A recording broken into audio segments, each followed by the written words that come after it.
السلام علیکم ورحمۃ اللہ وبرکاتہ الحمد للہ نحمده ونستعینه ونستغفره ونؤمن به ونتوکل علیہ ونعوذ باللہ من شرور انفسنا ومن سیئات اعمالنا من يهده الله فلا مضل له ومن يضلله فلا هادي له ونشهد ان لا اله الا الله وحده لا شريك له ونشهد ان محمدا عبده ورسوله اما بعد اعوذ باللہ من الشیطان الرجیم بسم اللہ الرحمن الرحیم الہاکم التکاثر حتی زرتم المقابر کلا سوف تعلمون کلا سوف تعلمون ثم کلا سوف تعلمون کلا لو تعلمون علم الیقین لترون الجحیم ثم لترونها عین الیقین ثم لتسألن یومئذ عن النعیم رب اشرح لی صدری ویسر لی امری واحلل عقدۃ من لسانی یفقہوا قولی اللہم انک عفو کریم تحب العفو فاعف عنا برحمتک یا عزیز و یا غفار آمین یا رب العالمین۔ اچھا مجھے کوئی حضرت یہ بتا دیجئے جو سننے والے ہیں کہ سورہ قاریہ مکمل ہو گئی، تفسیر آپ لوگوں کو سمجھ آ گئی، آخر وقت تک ترجمہ سمجھ آ گیا تھا؟ کیونکہ ہمارے سگنلز کچھ انٹرپٹ ہو گئے تھے، تو اب اگلی سورہ مبارک ہے سورہ تکاثر۔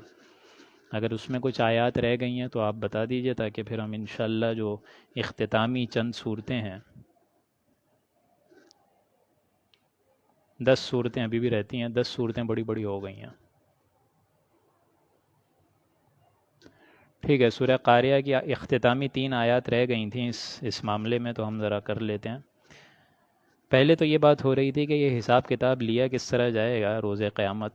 جس طرح میں نے بتایا کہ کوئی اسپرنگ ایک ہوگا اللہ سبحانہ و تعالیٰ کی طرف سے کہ اس میں نیکیاں تو لی جائیں گی، تو جس کی نیکیوں کا پلڑا بھاری ہو گیا، فَأَمَّا مَنْ ثَقُلَتْ مَوَازِينُهُ، جس کا وزن عمل کا پلڑا، ایمان کا پلڑا، نیکیوں کا، خیر بھلائیوں کا پلڑا زیادہ ہو گیا، فَهُوَ فِي عِيشَةٍ رَاضِيَةٍ، تو وہ تو داخل ہوگا بڑے ہی آرام میں، یعنی وہ جو ہے آگ سے محفوظ ہو جائے گا، عیش و عشرت، روح و ریحان و جنت و نعیم کے کیفیت میں ہوگا، راضیہ، اور وہ راضی ہوگا، اللہ اس سے راضی اور وہ اللہ سے راضی۔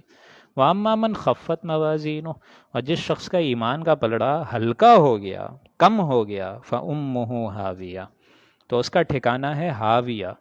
وَمَا أَدْرَاكَ مَا هِيَ، تمہیں ذرا اندازہ بھی ہے وہ ہاویہ کیا ہے؟ ہاویہ کیا ہے؟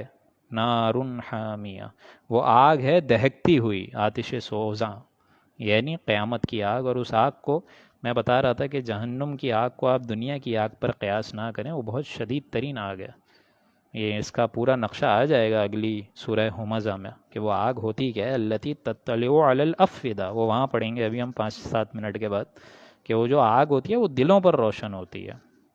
بہرحال اگلی صورت ہے، صدق اللہ العظیم، اگلی سورہ مبارک ہے سورہ تکاثر۔ یہ بھی آج کے انسان کے لیے، جو انسان کے اندر پیسوں کی لالچ اور محبت ہے، اور جو ایک کیوں سمجھیے کہ ہوس ہے، اور جو انسان چاہتا ہے بچانا پیسہ، تو بچا بچا کے نہ رکھ اسے، تیرا آئینہ ہے وہ آئینہ کہ شکستہ ہو تو عزیز تر ہے نگاہ آئینہ ساز میں۔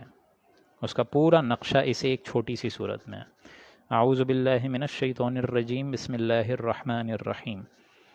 الہاکم التکاثر، تمہیں ہلاک رکھتی ہے یہ بہتان کی طلب، بہتات، غافل کیے رکھتی ہے تمہیں یہ مال کی طلب، اور کثرت، مال اتنا آ جائے کہ نظر آ رہا ہے سب لوگوں کے جو بوڑھا آدمی ہے وہ قبر پہ پاؤں لٹکا کے کھڑا ہوا ہے، اور چاہے اتنا مال ہے کہ 10 نسلیں جو ہے وہ بڑے مزے سے کھا سکتی ہیں، لیکن الہاکم التکاثر، غافل رکھتی ہے تم کو یہ مال کی طلب، تکاثر، یہ ختم نہیں ہوتی ہے، چاہے اتنا مال ہو کہ سب لوگ کھا سکیں، لیکن یہ ہوس انسان کی ختم نہیں ہوتی ہے۔ حتی زرتم المقابر، یہاں تک کہ تم قبروں کے گڑھوں میں پہنچ جاتے ہو، قبروں میں پہنچ جاتے ہو۔ گویا کہ اگر یہ مال کی محبت ختم ہوتی ہی ہے تو وہ صرف اور صرف قبر سے ختم ہوتی ہے، یہ قبر کی مٹی ہی اس ہوس کو بھرتی ہے، ورنہ کسی اور مقدار سے یہ ہوس ختم نہیں ہوتی ہے۔ اور یہ تکاثر کے لفظ کو یہاں نوٹ کریں، یہ وہی لفظ ہے جو ہم اس سے پہلے سورہ حدید میں پڑھ چکے ہیں، اگر آپ کو یاد ہو۔ لعب ولہو وزینت وتفاخر بینکم وتکاثر فی الاموال والاولاد. یہ آخری سٹیج ہوتی ہے. پہلے تو جو ہماری بچپن کی زندگی ہوتی ہے اس میں کیا ہوتا ہے؟ کھیل کود، لعب ولہو. پھر اس کے آگے چلے وزینہ. اب ظاہر بات ہے ایک سینسول گریٹیفیکیشن کا بھی دور آ گیا ہے. ہر انسان چاہتا ہے وہ اچھا دکھے، اچھا پہنے. زینت، زیبائش، عیاشیاں. اور تفاخر، اور پھر فخر. 30 سال کے اوپر انسان ہو جاتا ہے، فخر کرتا ہے کہ میرے پاس مال ہے، اولادیں ہیں، بیٹے ہیں. وتکاثر فی الاموال والاولاد. پھر آخری سٹیج ہے تکاثر، یعنی یہ کثرت ہوس پھر پیچھا نہیں چھوڑتی. حتی زرتم المقابر، یہاں تک کہ تم قبروں کے گڑھوں میں پہنچ جاتے ہو. کلا سوف تعلمون ثم کلا سوف تعلمون. تو کوئی نہیں، ان قریب ان کو معلوم ہو جائے گا. ثم کلا سوف تعلمون، اور پھر کوئی نہیں، ان کو حقیقت معلوم ہو جائے گی. ابھی تو نظریں بند ہیں ان کی، لیکن کوئی نہیں، ان پر حقیقت واضح ہو جائے گی. جیسے سورہ جمعہ میں فرمایا کہ اے نبی آپ ان کو موت سے ڈرا رہے ہیں اور یہ موت سے بھاگ رہے ہیں، تو کوئی مسئلہ نہیں، موت ان سے خود بخود ان سے تعلق قائم کر لے گی. وہ تو موت آئے گی اور ان پر حقیقت واضح ہو جائے گی. یہ وہی انداز ہے. عم یتسالون عن النبأ العظیم الذی هم فیہ مختلفون کلا سیعلمون ثم کلا سیعلمون. تو کوئی نہیں، ان کو معلوم ہو جائے گا. ابھی دور کہاں ہیں، جیسے ہی مریں گے عالم آخرت میں پہنچ جائیں گے. کلا لو تعلمون علم الیقین. تو نہیں، کاش تم کو اس دنیا میں رہتے رہتے علم یقین حاصل ہو جاتا. اب یہ علم یقین کیا ہے اس کو سمجھیے. 3 درجے ہوتے ہیں ہمارے علوم کے. ہم 3 طریقوں سے علم کو حاصل کرتے ہیں. ایک ہوتا ہے علم الیقین، ایک ہوتا ہے عین الیقین، اور ایک ہوتا ہے حق الیقین. علم الیقین یہ ہے کہ فرض کریں آپ دور سے کہیں دیکھ لیں کہ دھواں آپ کو نظر آ رہا ہے. کسی روڈ پہ آپ کار میں بیٹھے ہوئے ہیں، چل رہے ہیں اپنی منزل پر، اور آپ کو ایک جگہ سے دھواں نظر آنا شروع ہوا دور سے. تو اب آپ کو اندازہ ہو گیا کہ یہاں شاید کوئی آگ لگی ہے، بھگدڑ مچی ہے. چاہے ابھی تک آپ نے بطور آگ کو ڈائریکٹ دیکھا نہیں ہے، مشاہدہ نہیں کرا ہے، لیکن آپ کے ذہن نے آپ کو بتا دیا. یہ ہے علم الیقین. پھر دوسرا علم ہوتا ہے عین الیقین. آپ وہاں گئے گاڑی ڈرائیو کرتے ہوئے اور آپ نے خود دیکھ بھی لیا کہ وہاں آگ جل رہی ہے. یہ ہے عین الیقین، یعنی اور مشاہدہ ہو گیا. ایک آخری چیز ہوتی ہے حق الیقین، کہ آپ اپنا ہاتھ جا کر اس آگ میں جلا دیں. اب جس آگ نے آپ کے ہاتھ کو جلایا ہے، اس حرارت نے آپ کی کھال کو اتار دیا. اب آپ کو زیادہ اندازہ ہو گیا کہ یہاں یہ آگ ہی تھی. بعض اوقات تو معلوم ہوتا ہے کہ آگ ہے بھی کہ نہیں، اتنی قسم کی ریڈیشن آ گئی ہیں، الٹرا وائلٹ ریز آ گئی ہیں، کچھ پتہ ہی نہیں ہوتا. سینے کے بجائے جو ہے وہ اندر دل کو جلا رہی ہوتی ہیں، وغیرہ وغیرہ. تو ایک ہے علم الیقین، ایک ہے عین الیقین، ایک ہے حق الیقین. یہاں دیکھیں اس پہلی ہی چیز کو آگاہی دے دی. کلا لو تعلمون علم الیقین، کاش کہ تمہیں اس دنیا میں رہتے ہوئے علم یقینی ہو جاتا حاصل. لترون الجحیم، پھر تو تم نے اس جہنم کو دیکھنا ہے، عین الیقین کر کے دیکھنا ہے. ثم لترونها عین الیقین، پھر تم کو اس کو دیکھنا ہے عین یقین کے ساتھ. ثم لتسألن یومئذ عن النعیم، پھر اس روز تم سب سے پوچھا جائے گا ہماری ان نعمتوں کا، کہ کیا کیا ہم نے تم کو نعمتیں دیں اور کہاں کہاں کن کن گلچھڑوں میں تم نے ان نعمتوں کا زائل کیا. صدق اللہ العظیم. اگلی سورہ مبارک ہے سورہ فیل. بسم اللہ الرحمن الرحیم. الم تر کیف فعل ربک باصحاب الفیل الم یجعل کیدہم فی تضلیل وارسل علیہم طیرا ابابیل ترمیہم بحجارۃ من سجیل فجعلہم کعصف مأکول. اب یہ واقعہ اس کو سمجھ لیجئے. پہلے یہ واقعہ تھا کیا؟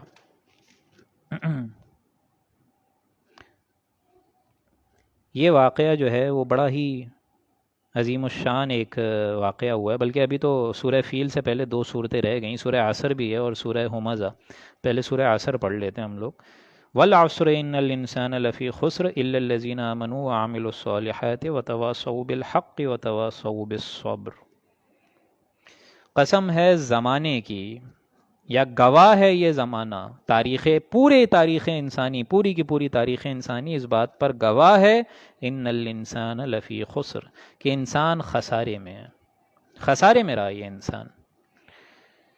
یعنی اس پر تاریخ گواہ دے رہی ہے کہ تمام انسان گھاٹے میں ہیں، گھاٹے کا سودا کر کے بیٹھے ہیں، سوائے ان لوگوں کے جو ایک نہیں 4 چیزوں پر پورا کا پورا ایمان لائیں. الا الذین آمنوا، مگر وہ لوگ جو ایمان لائیں. نمبر 1 شے ہے ایمان، جو اس کائنات کے مخفی حقائق ہیں ان کو سمجھیں، ذات باری تعالیٰ کا اندازہ لگائیں.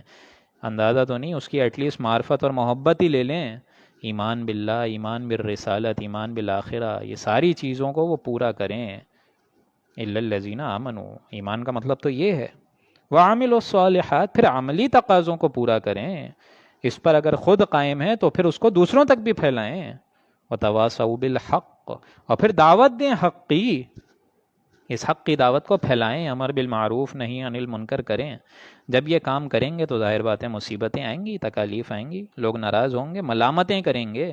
واپس نہیں پھرا کوئی فرما جنوں کا، تنہا نہیں لوٹی کوئی آواز جرس کی. یہ ساری باتیں ہوں گی. کوئی نہیں چاہتا نصیحت کرنا قبول، کوئی نہیں چاہتا کہ اس کو ٹوکا جائے، واعظ و نصیحت پیش کیا جائے. آپ گلی میں بچوں سے بولیں کہ بھائی تم کا ایٹ لیسٹ کرکٹ نہ کھیلو، یہ کسی کا جو ایک شیشہ ہے گاڑی کا وہ ٹوٹ سکتا ہے، لیکن پھر آپ کو خود اس گلی سے جانا مشکل وبال ہو جائے گا. تو اس کے لیے پھر اب آپ کو صبر کی ضرورت پڑے گی. وتواصوا بالحق وتواصوا بالصبر، اور پھر انہوں نے تواسی اختیار کری صبر کی، جس کو اس صبر پہ ظاہر بات ہے یہی مقام تھا. حضرت لقمان علیہ السلام نے جو وصیت کری، وَاصْبِرْ عَلَىٰ مَا أَصَابَكَ، کہ اے میرے بچے صبر کرنا، ایسا نہ ہو کہ اس راستے سے پیچھے ہٹ جاؤ، دستبردار ہو جاؤ. نہیں، یہ ہم پڑھ چکے ہیں اس سے پہلے بھی سورہ بقرہ میں. وَلَنَبْلُوَنَّكُمْ بِشَيْءٍ مِّنَ الْخَوْفِ وَالْجُوعِ وَنَقْصٍ مِّنَ الْأَمْوَالِ وَالْأَنفُسِ وَالثَّمَرَاتِ وَبَشِّرِ الصَّابِرِينَ. بشارت بھی تو ہے اس صبر والوں کو. تو یہ بڑی عظیم صورت، جس کے بارے میں امام شافعی کے 2 اقوال ہیں کہ اگر اس سورہ مبارک کے اور سوا اور کوئی صورت نازل نہیں ہوتی تو یہ لوگوں کے لیے کافی ہو جاتی. ایک اور قول کے مطابق اگر امام شافعی فرماتے ہیں کہ اگر لوگ اس صورت پر غور و فکر کریں، سوچ و بچار کریں، غوطہ زنی کریں، تو وہ یہ صورت ان تمام لوگوں کے لیے کافی ہو جائے گی. ایسا بھی مقام ہے سورہ مبارک کا. گویا کہ دین کا خلاصہ دے دیا گیا کہ گواہ ہے انسانیت، تاریخ انسانی اس پر گواہ ہے، پورا زمانہ اس پر گواہ ہے کہ انسان خسارے میں، سوائے جنہوں نے عمل کرا، ایمان لایا، عمل صالح اختیار کیا، اور پھر انہوں نے حق کی بات اور دعوت دی، اور پھر حق کی دعوت میں صبر عطا کیا اللہ تعالیٰ نے ان کو، اور انہوں نے بھی صبر کیا. صدق اللہ العظیم. اگلی سورہ مبارک ہے سورہ ہمزہ. اعوذ باللہ من الشیطان الرجیم، بسم اللہ الرحمن الرحیم. وَيْلٌ لِّكُلِّ هُمَزَةٍ لُّمَزَةٍ الَّذِي جَمَعَ مَالًا وَعَدَّدَهُ يَحْسَبُ أَنَّ مَالَهُ أَخْلَدَهُ كَلَّا لَيُنبَذَنَّ فِي الْحُطَمَةِ. ہلاکت ہے، بربادی ہے، تنہائی ہے، افسوس ہے ہر اس شخص کے لیے جو عیب تلاش کرے.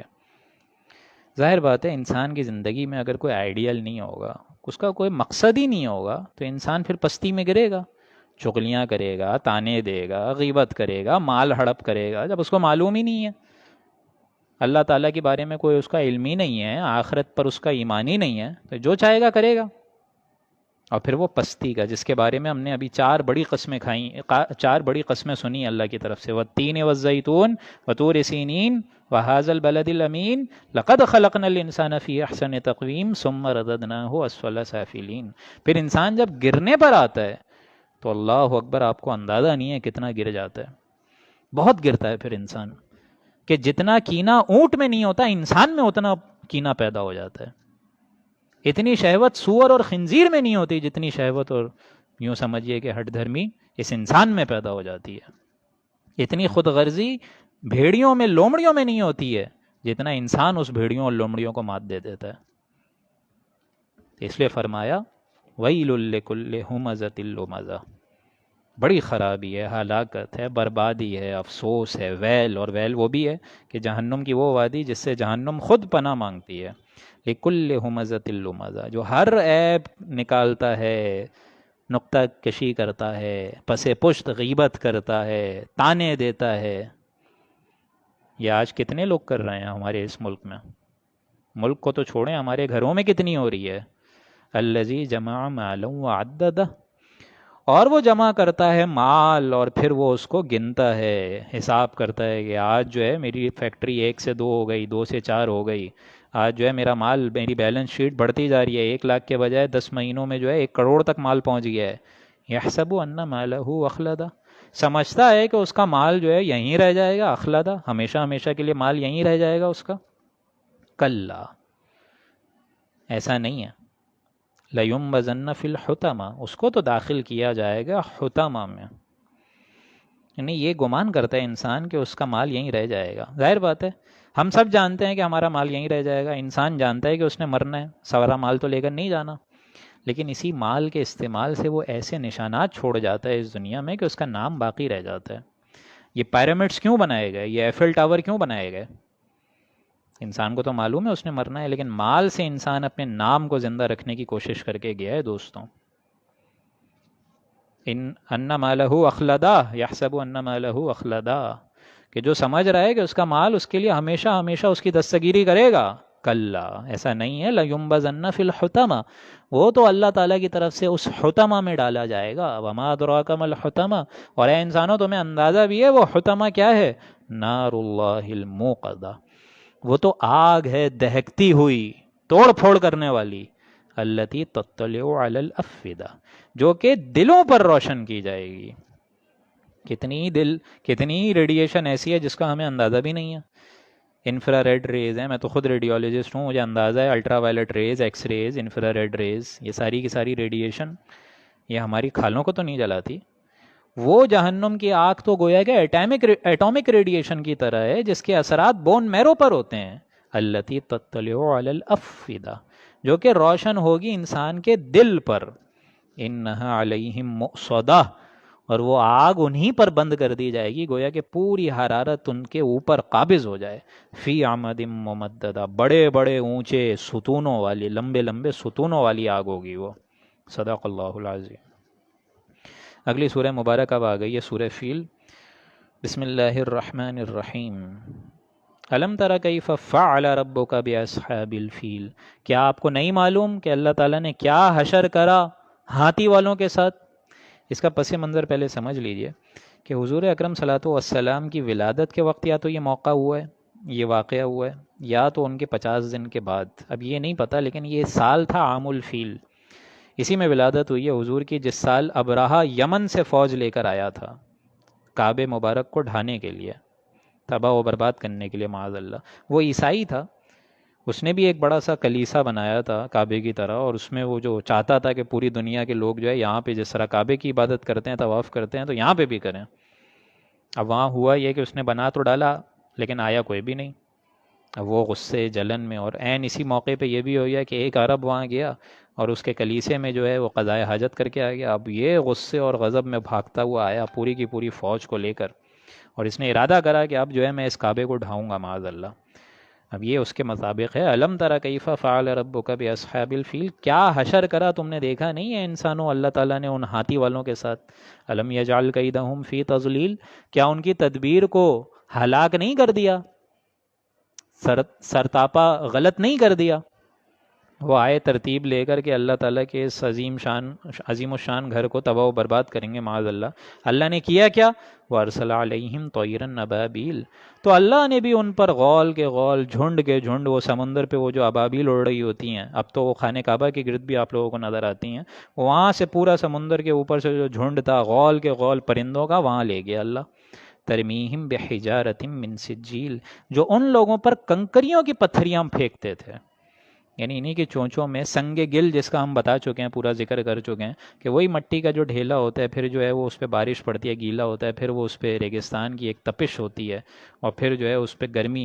گویا کہ یہ وہ چیز میزائل کی طرح کام کرتی ہیں کہ وہ سوکھی ہوئی دھوپ پر جو ایک سنگ گل بن جاتی ہے، پھر وہ چونچوں میں پہنچائے، اور پھر انہوں نے جب اوپر سے گرایا ہے ان سنگ گل کو، تو گویا کہ وہ میزائل کی طرح اوپر سے کوئی چیز گرے اس کی گریویٹیشن بڑھ جاتی ہے، اس کی موٹیویشن، اس کی مومنٹم بڑھ جاتی ہے. تو وہ مار مار کے ان کو، ہاتھی والوں کو ہلاک کرا. فجعلہم کعصف مأکول، سو اللہ نے ان کو کھائے ہوئے بھوسے کی طرح کر دیا. یہ حشر کر دیا اس بڑے بڑے ہاتھی والوں کا. اور کس سے کیا؟ ابابیل سے. یعنی اللہ تعالیٰ جو ہے یہ دکھاتا ہے انسانوں کو کہ دیکھو میری تدبیر کتنی بڑی ہے. تم یہ سمجھتے ہو کہ میں بہت اونچی اونچی چیزوں سے مدد کروں گا، میں تو تھوڑی تھوڑی چھوٹی چھوٹی چیزوں سے نقشہ پلٹ دیتا ہوں. حضرت ابو بکر، حضرت محمد مصطفیٰ صلی اللہ علیہ وآلہ وسلم جب چڑھے ہیں جبل سور پر، تو آپ نے نوٹ نہیں کرا کہ وہاں مکڑی کا جو جالا ہے وہ بنوا دیا اللہ نے، اور وہ سارے کے سارے سمجھتے رہے کہ یہاں کوئی آئے گا ہی نہیں، مشرکین منافقین سب سمجھتے رہے کہ یہاں حضور آ ہی نہیں سکتے، اگر آتے تو یہاں اندر اگر ہوتے بھی تو مکڑی کا جالا جو ہے وہ ٹوٹ جاتا، اتنے شارٹ لمٹ میں مکڑی کا جالا بن ہی نہیں سکتا، وہ لوگ چلے گئے۔ تو یہ اللہ تعالیٰ دکھاتا ہے، ہمیں نظر نہیں آتا۔ سارا مسئلہ تو یہی ہے، ڈھونڈنے والا ستاروں کی اپنی گزرگاہوں کا اپنی اپنے افکار کی دنیا میں سفر نہ کر سکا، تو ہم تو ڈھونڈتے ہی نہیں ہیں یہ ساری چیزیں۔ صدق اللہ العظیم۔ اگلی سورہ مبارک ہے سورہ قریش۔ لإيلاف قريش إيلافهم رحلة الشتاء والصيف فليعبدوا رب هذا البيت الذي أطعمهم من جوع وآمنهم من خوف۔ صدق اللہ العظیم۔ یہ سورہ مبارک بھی قریش کو ظاہر بات ہے ہائی لائٹ کر رہی ہے۔ لإیلاف قریش، قریش کو مانوس رکھنے کے لیے، ایلافہم رحلۃ الشتاء والصیف، چونکہ قریش خوگر ہو گئے تھے تو اللہ تعالیٰ نے بھی ان کو خوگر کر دیا گرمی کے سفر کے لیے اور سردی کے سفر کے لیے۔ کیا مطلب؟ یعنی قریش کو مانوس رکھا ہے اللہ نے، محبت ڈالی سفر میں بھی، سردیوں کے اور گرمیوں کے سفر میں بھی، کیونکہ جو ایسٹ اور ویسٹ کی ٹریڈ تھی وہ تو اللہ نے ان کو دے دی تھی۔ قوم سبا سے لے کر جب وہ پوری قوم مطلب ختم ہوئی ہے تو اس کے بعد یہ سارا مال جو ہے وہ تو ان کو ایک طریقے سے عطا کر دیا اللہ نے۔ جو سارا مال یمن کے ساحل پر ان کے اترتا تھا اور یمن کے لوگ لے جاتے تھے شام وغیرہ، تو ان کو تو قریش کو تو ایک کی پوزیشن حاصل ہو گئی تھی مال کے ذریعے، اور یہ قریش کو مل گئی، اللہ نے ان کو عطا فرما دی۔ بدو لوگ بھی وہ جو سارے کے سارے قافلے لوٹتے تھے تو سوائے قریش کے اور کسی کو نہیں لوٹتے تھے وہ لوگ۔ قریش کو کس طرح لوٹیں؟ انہوں نے تو انہی کے بت اٹھا کے خانہ کعبہ میں ڈال دیے، 360 بت، تو اللہ تعالیٰ نے ان کے ذریعے سے ان کا پلڑا بھاری کر دیا۔ ان کے بت بھی ظاہر بات ہے گویا کہ ان بدوؤں کے ہاسٹیجز وہاں موجود ہیں، تو یہ ڈرتے تھے لوٹنے سے قریش کے قافلے کو، باقی سب کو لوٹتے تھے، ان کو نہیں لوٹ پاتے تھے کہ ایسا نہ ہو یہ بت نکال کے ہمارے پھینک دیں پھر۔ تو اس کعبے کی وجہ سے جو گویا کہ انڈائریکٹلی ان کو ایک پروٹیکشن مل گئی تھی، اور سردی میں یمن جا رہے ہیں، گرمی میں شام جا رہے ہیں، وہاں پہ بھی اللہ تعالیٰ نے برکت رکھی ہوئی ہے ان کے لیے، مال اسباب فراوانی سے دیا ہوا ہے۔ لإیلاف قریش، قریش کو مانوس رکھنے کے لیے، ایلافہم رحلۃ الشتاء والصیف، گرمی کے سفر کے لیے اور جاڑے والے سفر کے لیے، سردی والے سفر کے لیے۔ فلیعبدوا رب ھذا البیت، تو ان لوگوں کو تو خانہ کعبہ کے مالک کی عبادت کرنی چاہیے۔ ان لوگوں نے اٹھا کے 360 بت رکھ لیے قریش نے خانہ کعبہ کے اندر، یہ تو حضور نے بعد میں جب فتح مکہ ہوا ہے سارے کے سارے ان کو اٹھا کے پھینکا ہے۔ ان کو تو چاہیے تھا اللہ تعالیٰ کے اس گھر، مطلب اس گھر کے مالک یعنی اللہ سبحانہ و تعالیٰ کی عبادت کرتے، انہوں نے اس کے اندر جو بت رکھا ہوا ہے اس کی عبادت کر رہے ہیں۔ الذی اطعمہم من جوع، اور اس اللہ کی شان یہ ہے کہ جس نے ان کو بھوک میں کھانے کو دیا، کچھ نہیں تھا ان کے پاس، قوم سبا سے گویا کہ وہ پوری ٹریڈنگ لنک چھین کر ان کو دے دی۔ وآمنہم من خوف، اور خوف سے ان کو امن دے دیا۔ وہ جو خوف تھا کہ یہ جو بدو لوگ ہیں یہ ان کے پورے مال کو لوٹ لیں گے، اللہ نے گویا کہ امن کی کیفیت دے دی، پروٹیکشن دے دیا، اس گھر کے بنانے والے نے ان کو پروٹیکشن دی۔ اور یہاں دیکھیں ان لوگوں کا حشر کیا ہے، یعنی یہ گھر جس کا ہے، جس کو حضرت ابراہیم حضرت اسماعیل نے بنایا، اور یہ دعا کری کہ اللہ اس گھر کو پاک صاف رکھنا، لیکن ان بدبختوں کا عالم یہ ہے کہ وہ اللہ جو کہ ان کو بھوک میں کھانا دلا رہا ہے، وہ اللہ جو ان کو خوف میں امن دے رہا ہے، یہ الٹا اس گھر کی نافرمانی کر رہے ہیں، اور اس عظیم و شان عبادت گاہ کو شرک کا ایک اڈا بنا دیا، معاذ اللہ۔ صدق اللہ العظیم۔ اگلی سورہ مبارک ہے سورہ معاون، یہ بھی بہت اہم ہے۔ أرأيت الذي يكذب بالدين فذلك الذي يدع اليتيم ولا يحض على طعام المسكين۔ دیکھیں دوستوں، اب جو پس منظر آ رہے وہ عرب میں جو اخلاقی گراوٹ تھی، ظاہر بات ہے اسی کے بعد جو ہے حضور کی بعثت کا وقت آیا ہے، اس کا نقشہ آ رہا ہے، یعنی جو ان کے اندر ویلیوز ختم ہو گئی تھی قریش کے اندر، جو حقیقت صرف یہی رہ گئی تھی ان کے اندر کہ جو عبادت ہلکی پھلکی وہ کرتے بھی تھے اس میں صرف رسم رہ گئی تھی۔ کیونکہ ان کے یہاں سے جزا و سزا کا جو تصور ہے وہی مٹ گیا تھا، تو اسی کو دیکھیں ہائی لائٹ کیا گیا۔ ارأیت الذی یکذب بالدین، کیا آپ نے اس شخص کو نہیں دیکھا جو روز جزا کو جھٹلاتا ہے، جزا و سزا کے تصور سے محروم بیٹھا ہوا ہے؟ کوئی جزا سزا نہیں ہے، بعد سے بعد الموت نہیں ہے، ہم نہیں مانتے اللہ کو۔ ان ہی الا حیاتنا الدنیا نموت و نحیا وما یہلکنا الا الدہر، یہ ہم پڑھ چکے ہیں اس سے پہلے کہ نہیں ہے ہماری زندگی مگر یہی زندگی، اور ہم ہلاک نہیں ہوتے مگر افلاک کی گردش جو ہے ہمیں ہلاک کرتی ہے۔ ہی ہاتھ لما توعدون، نہیں ہے مگر ہم خود ہی جیتے ہیں خود ہی مرتے ہیں، نہیں ہوگا پکا اللہ کا وعدہ۔ اب اس شخص کا کردار کیسا ہو جائے گا؟ جب وہ دیکھ لے کہ کوئی اور زندگی ہے ہی نہیں تو ظاہر بات ہے اس کا کردار یہی ہوگا نا، بھائی پھر مزے سے کھاؤ پیو، جب اور کوئی زندگی ہے ہی نہیں تو عیش کر لو یہاں جتنے کرنے ہیں، جہاں ہاتھ مارتے ہو مارو، جاؤ ڈاکہ ڈالو، کچھ بھی کرو، کیوں جھجکتے ہو؟ لہٰذا اگر انسان جزا و سزا کا انکاری ہو جائے تو کردار کیا بنے گا وہ سنیے۔ فَذَلِكَ الَّذِي يَدُعُّ الْيَتِيمَ، تو اس شخص کا حال یہ ہو جاتا ہے کہ وہ یتیم کو دھکے دیتا ہے، اکڑ۔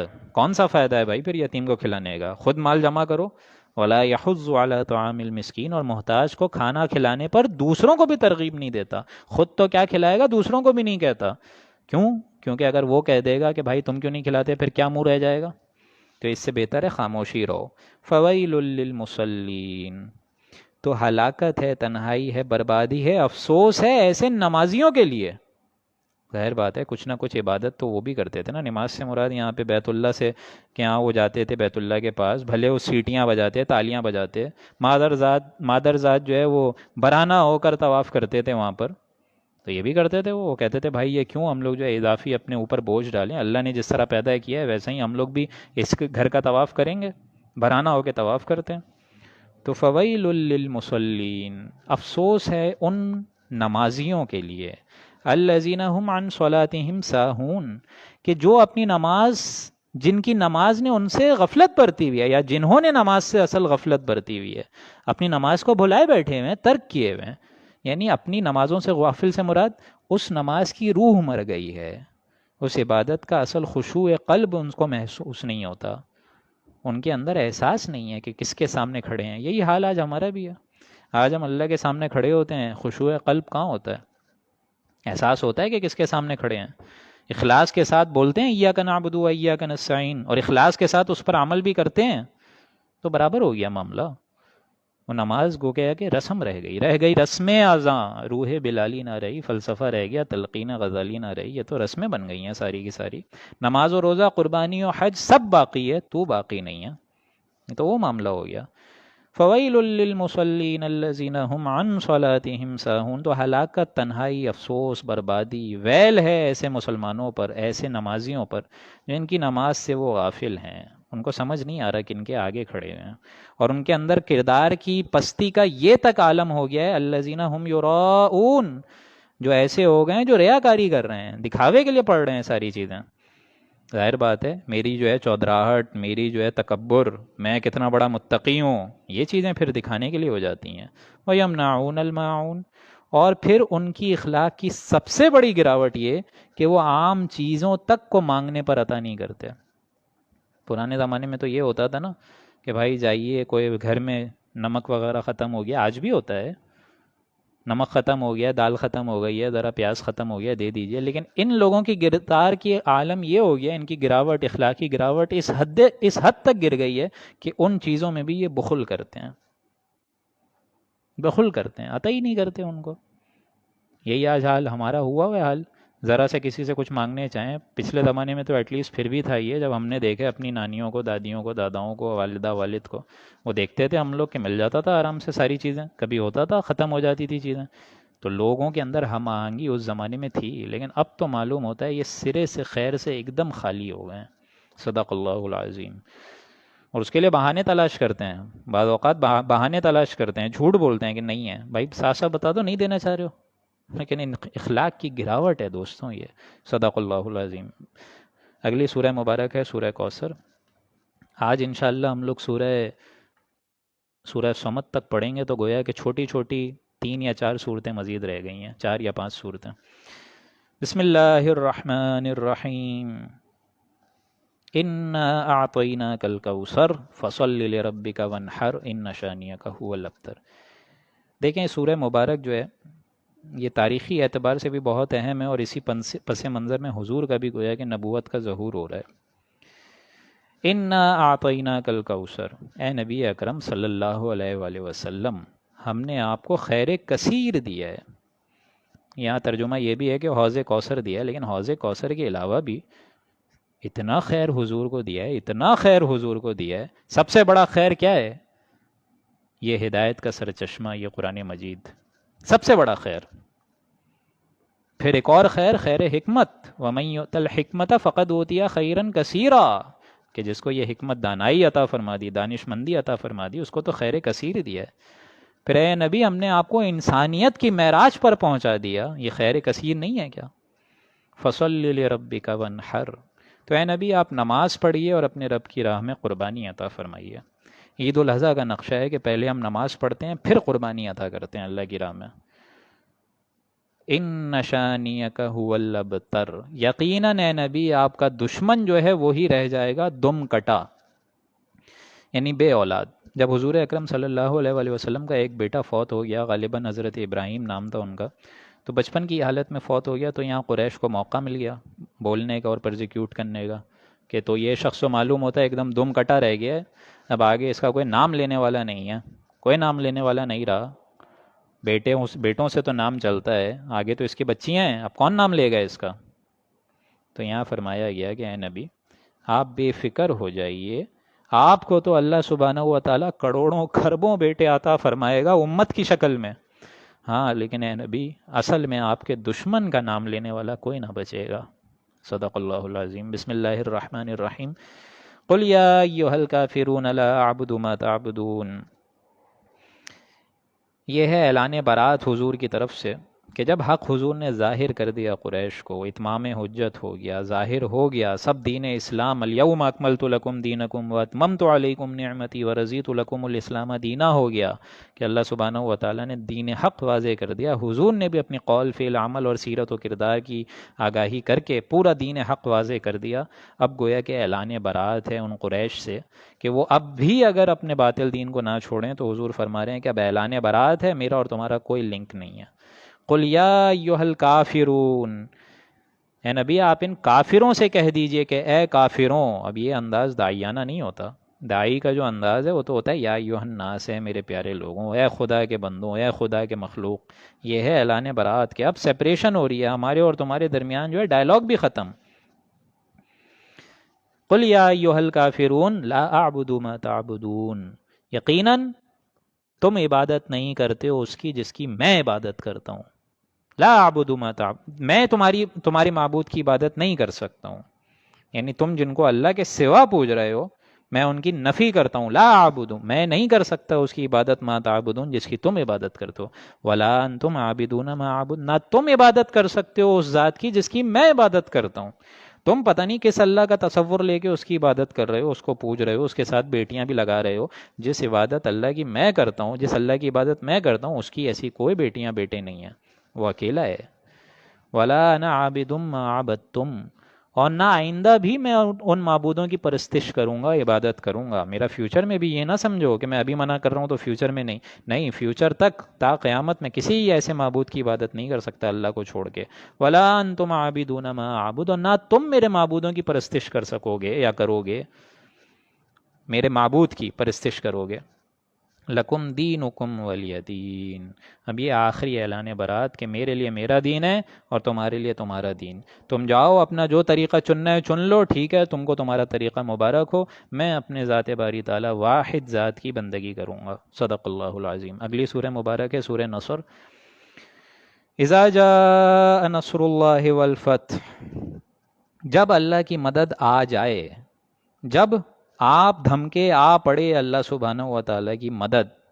جس طرح یہ وہی انداز ہے جس کو ہم نے سورہ انشراح میں پڑھا، فَإِذَا فَرَغْتَ فَانْصَبْ وَإِلَىٰ رَبِّكَ فَارْغَب. اے نبی جب دین اسلام پورا غالب ہو جائے، فتح مکہ ہو جائے، جزیرہ نمایاں عرب پر دین اسلام کا بول بالا ہو جائے، پھر آپ جو ہے ہمہ وقت ہمہ جہد جو ہے اللہ کی عبادت میں مشغول ہو جائیے. ایک وقت آئے گا کہ ہم آپ کو اپنے اس مشن میں کامیاب کر دیں گے اور آپ اس بھاری فرض منصبی سے ایک دم بری و ذمہ ہو جائیں گے. اذا جاء نصر اللہ والفتح، اور جب وہ وقت آ جائے گا اللہ کی مدد کا اور فتح مل جائے گی مسلمانوں کو. وَرَأَيْتَ النَّاسَ يَدْخُلُونَ فِي دِينِ اللَّهِ أَفْوَاجًا، اور لوگ فوج کی فوج لے کر داخل ہو رہے ہوں گے اسلام میں، دین اسلام میں. یعنی دین اسلام اتنا واضح، اتنا مبرہن ہو جائے گا کہ لوگ غول در غول اس میں جمع ہو رہے ہوں گے، اس کے اندر داخل ہو رہے ہوں گے. اور یہ ہونا ہے. اس کی ایک دم حدیث میں حضور نے پیشن گوئی کری ہے کہ دنیا ختم نہیں ہو سکتی جب تک دین اسلام پوری کرۂ ارض پہ واضح نہ ہو جائے، اور کوئی گھر ایسا نہیں بچے گا جب تک دین اسلام ہر بستی میں داخل نہ ہو جائے گا. یہ وقت آنا ہے. بس فرق یہ ہے کہ مجھے اور آپ کو اس میں کتنی، اس بہتی گنگا میں ہم نے کتنا ہاتھ دھونا ہے. دین اسلام تو ابھی آنے واحد میں ایک دم غلبہ اختیار کر سکتا ہے، لیکن اللہ ذرا مہلت دے رہا ہے مجھے اور آپ کو. اب بھی اگر نہیں سمجھتے ہم، اب بھی اگر اپنا عمل درست نہیں کرتے، اب بھی اگر اس دین کی جملہ ضروریات اور تقاضوں کو پورا نہیں کرتے، تو سمجھ لو ایک وہ انجام بھی ہے جو اہل کتاب کا ہوا ہے. اذا جاء نصر اللہ والفتح ورأیت الناس يدخلون فی دین اللہ افواجا فسبح بحمد ربک واستغفر. تو اے نبی پھر آپ اپنے رب کی تسبیح کریں، استغفار کریں، حمد و ثنا خوب کریں. انہ کان توابا، یقیناً وہ بڑا توبہ قبول کرنے والا ہے. یعنی ایک وقت آئے گا آپ فارغ ہو جائیں گے، پھر اس کے بعد آپ کی امت کی باری ہے. آپ انشاءاللہ کامیاب ہو جائیں گے. اور اسی وجہ سے حضور نے وہ گواہی لے دی تھی میدان عرفات میں، الا هل بلغت، اے لوگوں میں نے پہنچا دیا کہ نہیں؟ سارے لوگوں نے، سارے صحابیوں نے جواب دیا بالکل یا رسول اللہ. کیوں نہیں پہنچایا آپ نے؟ بالکل، آپ نے حق رسالت عطا کر دیا، آپ نے حق امانت ادا کر دیا. آپ کے پاس قرآن مجید امانت تھا ہمارے لیے، آپ فارغ ہو گئے یا رسول اللہ. آپ نے اندھیروں کو ہٹا کر، گمراہی کے اندھیروں کو ہٹا کر اجالا کر دیا، نور پھیلا دیا. آپ فارغ. اور یہی اسی وجہ سے اللہ تعالیٰ کے نبی نے پھر انگشت مبارک نکالی ہے آسمان مبارک کی طرف. اللہم اشہد، اللہم اشہد، اللہم اشہد. اے اللہ تو گواہ ہے نا، یہ مان رہے ہیں. Now they can't plead ignorance in your court, کہ میرے خلاف استغاثہ نہیں لا سکتے کہ میں نے پہنچایا نہیں. اب میں نے پہنچا دیا، اب میرے بھاری کندھوں سے یہ بوجھ اتر کے تمہارے ننھے کندھوں پر آ گیا ہے. پہنچائیں وہ جو کہ یہاں نہیں ہے. اسی لیے آخری الفاظ یہ فرمائے فَلْيُبَلِّغُ الشَّاهِدُ الْغَائِبَ، پہنچائیں وہ جو کہ اب یہاں نہیں ہے دوسروں کو. اور اس میں ہم بھی آ گئے، جو کہ قیامت تک آئیں گے آگے لوگ، وہ بھی آ گئے. تو یہ اب آپ لوگوں کا اب یہ چیز، یہی وجہ ہے کہ اس درس قرآن کے اختتام پر میں حضور اکرم صلی اللہ علیہ وآلہ وسلم کا خطبہ پڑھوں گا انشاءاللہ آج کی رات میں، دعا کراؤں گا. اور یہی وجہ ہے کہ وہ آپ لوگوں کو ریوائز کراؤں گا کہ ہم خود جو بھول چکے ہیں، ہم یہ بھی بھول چکے ہیں کہ شاید ہم کچھ بھول چکے ہیں، وہ آپ لوگوں کو یاد ہونا چاہیے اب، کہ وہ عظیم فرض منصبی جو حضور ہمارے ذمے لگا کے گئے ہیں، اگر آج ہم سب نے اس کو بھلا دیا، it's high time now, it's high time to call those things again. صدق اللہ العظیم. آخری دو صورتیں ہیں سورہ لہب. تبت یدا، اعوذ باللہ من الشیطان الرجیم، بسم اللہ الرحمن الرحیم. تبت یدا ابی لہب وتب ما اغنی عنہ مالہ وما کسب. اور یہ جو پچھلی سورہ مبارک مکمل ہوئی ہے، یہ اس عظیم الشان مرحلے سے مکمل ہوئی ہے دوستوں، کہ جب فتح مکہ ہو گیا اور جب حضور اکرم صلی اللہ علیہ وسلم واپس مکے کی طرف آئے ہیں، اور یہاں جو آرڈر دیا جا رہا ہے فسبح بحمد ربک واستغفر انہ کان توابا. عام طور پر جب لیڈر آتا ہے واپس، لیڈر بن کر، وہ شخص جس کو مکے والوں نے انہی کی سرزمین سے نکال باہر کرا، جب وہ شخص واپس آتا ہے لیڈر بن کر، تو عام قاعدہ وہاں عرب میں یہ تھا کہ وہ گردنیں اڑاتا تھا کہ اب تو میں لیڈر امام بن کر آ گیا ہوں، اب تو میں گردنیں اڑاؤں گا. تم لوگوں نے میرے خاندان کو تنگ کرا، تم لوگوں نے میری بچیوں کو تنگ کرا، تم لوگوں نے میرے بیٹوں کو تنگ کرا، میرے اہل و عیال کو تنگ کرا، مجھے قید بنی ہاشم دی 3 سال، طائف والوں نے میرے ساتھ کیا سلوک کرا، اب تو گردنیں اڑانی چاہیے تھیں. لیکن یہ وہ مقام ہے فسبح بحمد ربک واستغفر، کہ اے نبی اب آپ جو ہے تسبیح، استغفار، حمد و ثنا بیان فرمائیے اپنے رب کی. یہ وہ مقام ہے کہ پھر حضور نے فرمایا جاؤ میں نے تم سب کو معاف فرمایا. جو کوئی مکے میں کوئی نہ کوئی امان لے لے وہ ایک دم محفوظ ہے، کوئی مسئلہ نہیں، سب کو معاف فرما دیا. یہ وہی مکہ تھا جو ان کے قتل کے پلاننگز اور منصوبے بناتا تھا، لیکن حضور اکرم، نبی رحمت، انہوں نے سب کو معاف کر دیا. انہ کان توابا، یقیناً اللہ بھی بڑا توبہ قبول فرمانے والا ہے. کیا انسان نہیں چاہتا کہ اللہ اس کی تقصیرات اور گناہوں کو بخش دے؟ تو جب اللہ چاہتا ہے تو تم بھی ایک دوسرے کے گناہوں کو معاف فرماؤ۔ بسم اللہ الرحمن الرحیم۔ اب یہ جو سورہ مبارک ہے، سورہ تبت یدا ابی لہب وتب، یہ آخری دو صورتیں ہیں، اس کو ذرا سمجھ لیجئے اچھے طریقے سے کہ جب حضور اکرم صلی اللہ علیہ وآلہ وسلم کوہ صفا پر کھڑے ہوئے اور پھر انہوں نے دعوت دی، سب کو بلایا، تو سارا قریش ان کے پاس جمع ہوا۔ اور یہ کوہ صفا پر کھڑا ہونا سے مراد یہ ہوتی تھی، وہاں عرب کا رواج تھا کہ کوئی شخص وہاں کھڑا ہو تو معلوم ہوتا ہے کہ رات کے اندھیرے میں کوئی شخص کھڑا ہوا ہے تو پھر کوئی ضروری بات ہے جس کے لیے پوری قوم کو، پوری بستی کو جو ہے ہوشیاری دینی ہے، آگاہ کرنا ہے، خبردار کرنا ہے کہ کوئی حملہ ہونے والا ہے کوئی کسی قافلے کا، تو اس لیے وہاں لوگ کھڑے ہوتے تھے۔ تو حضور بھی وہاں کھڑے ہوئے، انہوں نے کھڑے ہو کے کہا کہ مجھ پہ نبوت واضح ہوئی ہے اور یہ اللہ کا ایک اسلام، دین اسلام ایک مذہب ہے، اس کو قبول کرو اور مجھ پر وحی آئی ہے۔ تو یہ سارے جب قریش کھڑے ہوئے، اس میں سے ایک یہ بھی شخص تھا ابو لہب، وہ جب کھڑا ہوا اس نے کہا کہ اے محمد تم نے ہمیں اس کام کے لیے بلایا ہے؟ ہمیں لگا کہ کوئی بڑا قافلہ آنے والا ہے، حملہ آور ہونے والا ہے، آپ اس کام کے لیے آئے ہیں، اس کام کے لیے بلائے؟ اور اس نے پھر ایک طریقے سے طنزیہ انداز میں کہا اور جھکڑ کر کہا کہ اللہ کرے ہاتھ ٹوٹ جائیں تیرے، معاذ اللہ ثم معاذ اللہ ثم معاذ اللہ۔ اب اس پر یہ سورہ مبارک اسی غصے کو لے کر آئی ہے، ذرا دیکھیے گا الفاظ کتنے غصے والے ہیں اللہ کی طرف سے۔ یہ وہی انداز ہے کہ اے نبی، جس طرح آپ کے دشمن نے کہا تھا کہ آپ بے اولاد رہیں گے، ویسے ہی وہ لوگ بے اولاد کر دیے گئے، آپ کو تو کروڑوں خربوں بیٹے اللہ نے دے دیے، ویسے ہی جس شخص نے کہا کہ آپ کے ہاتھ کٹیں معاذ اللہ، وہ شخص کے ہاتھ میں خود کاٹوں گا۔ سنیے ذرا، تبت یدا ابی لہب وتب، اور ابو لہب کے ہاتھ ٹوٹ گئے اور وہ برباد ہو گیا، وہ ہلاکت میں گرفتار ہو گیا، اس کا یہ حال ہو گیا۔ ما اغنى عنہ مالہ وما کسب، نہ تو اس کا کوئی مال اس کے کام آیا اور نہ اس کی وہ سرمایہ گیری، وہ ساری اس کی محنت جد و جہد۔ ظاہر بات ہے بہت بڑا آدمی تھا، ایلیٹ کلاس کا آدمی تھا، یہ تو وزیر خزانہ تھا قریش کا، بہت بڑے اس کے یوں سمجھیے کہ مکانات تھے، جائیداد تھی، اس کے پاس کنٹرول تھا پوری فائنینس کا۔ سیصلی نارا ذات اللہب، اور آخرت میں تو ابو لہب عنقریب مرنے کے بعد ایک آگ میں داخل کیا جائے گا۔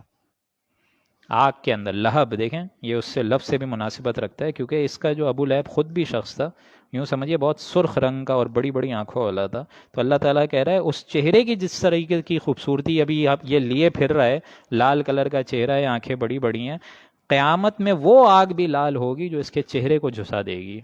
وَامْرَأَتُهُ، اور اس کی بیوی بھی اس میں داخل ہوگی، حَمَّالَةَ الْحَطَبِ، اور وہ بھی لکڑیاں لاد کرے گی، لکڑیاں لے کر آئے گی اور اس کو جلوائے گی باقاعدہ، کیونکہ یہ بیوی اور شوہر دونوں جو ہے وہ ایک دم بدترین انسان تھے۔ بیوی بھی اتنی دشمن تھی حضور کی جتنا یہ خود تھا۔ تو اب یہ بیوی بھی، وہاں تو اس اپنے شوہر کا دنیا میں اس نے بہت ساتھ دیا حضور کے خلاف، لیکن یہاں جو ہے اب وہ لکڑیاں لے کر آئے گی اور اس آگ کو دہکانے میں یہ مدد کرے گی، جیسے یہ شوہر کی مدد دنیا میں کر رہی تھی، یہاں آخرت میں اپنے شوہر کو جلانے میں مدد کرے گی۔ فی جیدہا حبل من مسد، اور دوزخ میں پہنچ کر اس کے گلے میں وہ جو ایک رسی ہوگی وہی خوب اس بٹی ہوئی ہوگی، یعنی یہ دنیا میں کوئی اس طریقے کا ہار پہنتی تھی جس میں وہ ہیرے جواہرات لگے ہوئے تھے، وہی دنیاوی ہار گویا کہ ایک رسی کی کیفیت اپنا لے گا، اور اسی رسی پر چڑھ کر گویا کہ یہ پوری کی پوری جو لکڑیاں ہیں وہ اس ایندھن میں ڈالے گی، آگ جو ہے تپش بلند ہوگی اور اس کے اندر اس کا شوہر جل رہا ہوگا۔ صدق اللہ العظیم۔ آخری سورہ مبارک ہے آج کی نشست کی، سورہ صمد۔ اعوذ باللہ من الشیطان الرجیم، بسم اللہ الرحمن الرحیم۔ قل هو اللہ احد، کہو وہ اللہ جو کہ احد ہے، واحد نہیں، احد ہے، تنہا، اکیلا۔ واحد سے تو پھر گنتیاں شروع ہو جاتی ہیں، ایک کے بعد دو آتا ہے، دو کے بعد تین، تین کے بعد چار، لیکن اللہ سبحانہ و تعالی اکیلا، تنہا، معبود برحق، اکیلا، وہ واحد، باقی سب مخلوق، اس کے علاوہ کوئی دوسرا الہ نہیں ہے۔ اگر اس زمین میں ایک کے بجائے دو الہ ہوتے تو ہم پڑھ چکے ہیں کہ آسمان اور زمین لفسدت السماوات والارض، آسمان زمین میں فساد ہو جاتا۔ ہر معبود چاہتا ہے کہ میری بادشاہت چلے، ہر معبود چاہتا ہے اس کی بادشاہت چلے، نہیں، اللہ واحد نہیں ہے، احد ہے۔ قل هو اللہ احد، اکیلا، تنہا، وہی معبود برحق۔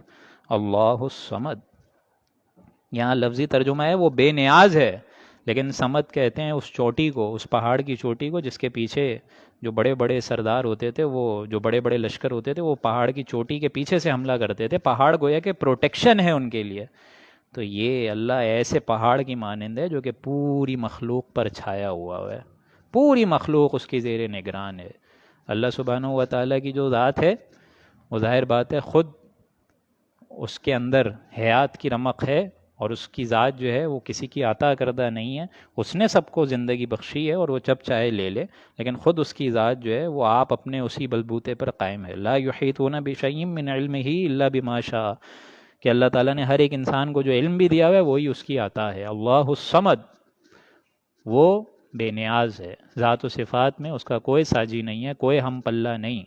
لم یلد ولم یولد، نہ اس کی کوئی اولاد ہے، ولم یولد، اور نہ وہ کسی کی اولاد ہے.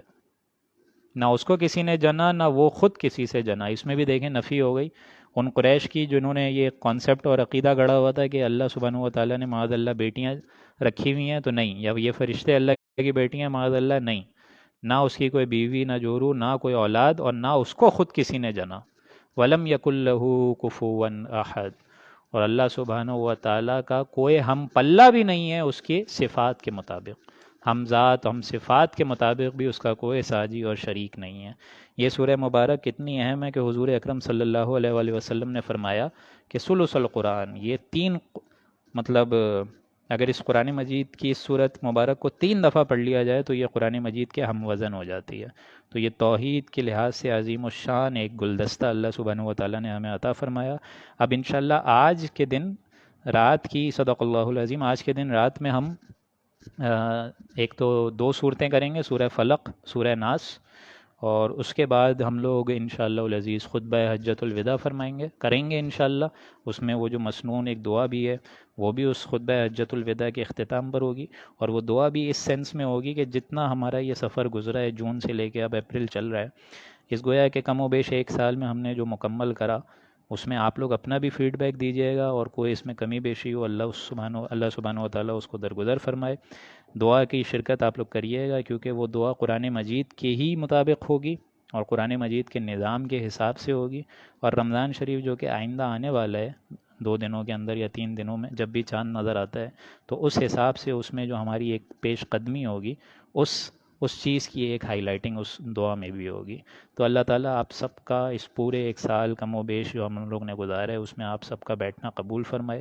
کافی اچھے لسنرز یہاں موجود تھے، کافی لسنرز ایسے تھے جو بہت پرانے تھے، ڈاکٹر سائمہ، ڈاکٹر بشرا، ڈاکٹر صبا، ڈاکٹر سہرش، اور اسی طریقے سے دوسرے لوگ اگر میں جن کا ڈاکٹر اقرا وغیرہ، اور بھی بہت سارے لوگ تھے جن کے میں نام شاید ابھی بھول رہا ہوں، لیکن جو یہاں بیٹھے ڈاکٹر مہناز، کاشف، اور جتنے پرانے لوگ ہیں جتنے مجھے نام یاد ہیں، اگر کوئی نام کم و بیش ہوں تو آپ لوگ درگزر فرمائیے گا.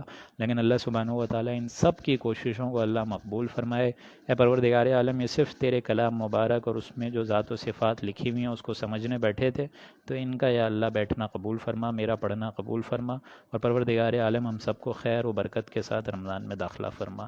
بارک اللہ لنا ولکم فی القرآن العظیم ونفعنی وإیاکم بالآیاتہ والذکر الحکیم. صدق اللہ العظیم.